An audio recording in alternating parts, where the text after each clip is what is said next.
So watching it all back, were you two supportive of each other, and I guess how difficult was watching the entire season back?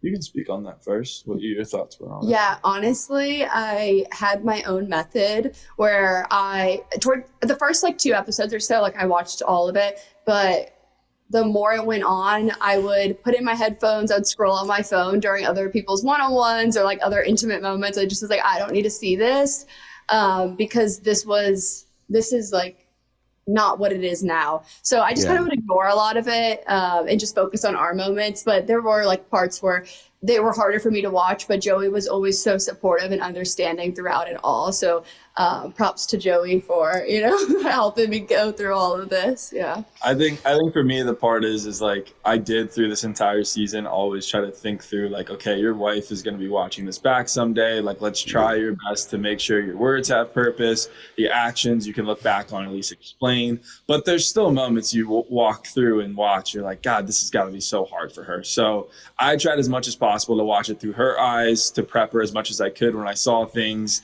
I think the biggest thing for us is it wasn't as tough as it could have been because I tried to be as open about the communication, explain everything as possible because, I want this to be a great experience. But as everyone knows that goes through it, it is tough to navigate through some of this. And no one should have to watch what she had to watch. And I feel for her through that. But we kept focusing on like where we're at now. And that's really what's most important. Yeah. Was there anything that you were like the most nervous to watch or anything you considered being like, I'm just not going to watch those parts? I didn't really watch Fantasy Suites. I also didn't really watch Hometowns. But I mean, obviously, like afterwards, you see like social media going crazy about it all. So I think honestly, the hardest part for me was seeing everybody talking about it afterwards, not even watching it. Usually, even if I watched like the whole episode, I didn't feel any type of way, just because I knew the connection that we had, even if it wasn't fully shown.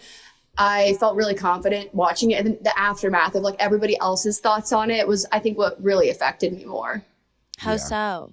I mean, like I understand, but just I just think that, certain people really like certain women and then they, want those women to be with Joey. And it was kind of hard for me because I was like, but it's me. I think it's also like they take like the smallest information and then they create their own storyline. That was it. Like they came up with ideas or came up with storylines that were not true, but they just had this little thing and they're like, well, that had to happen then. And she's like, no, this happened, but you can't really control other people's opinion. And I think in general, this whole season, we felt like a lot of people were invested, like they enjoyed it. So because of that, they have these theories, they have these storylines they create, and they go down this whole tangent where we're like, well, the truth is this, and we want people to know that. But it came with time, and we're just happy that we're obviously here now. Yeah, and I think that I just kind of have found my own way of pushing that, to the side and being like, this is what is real, and this is what I can focus on.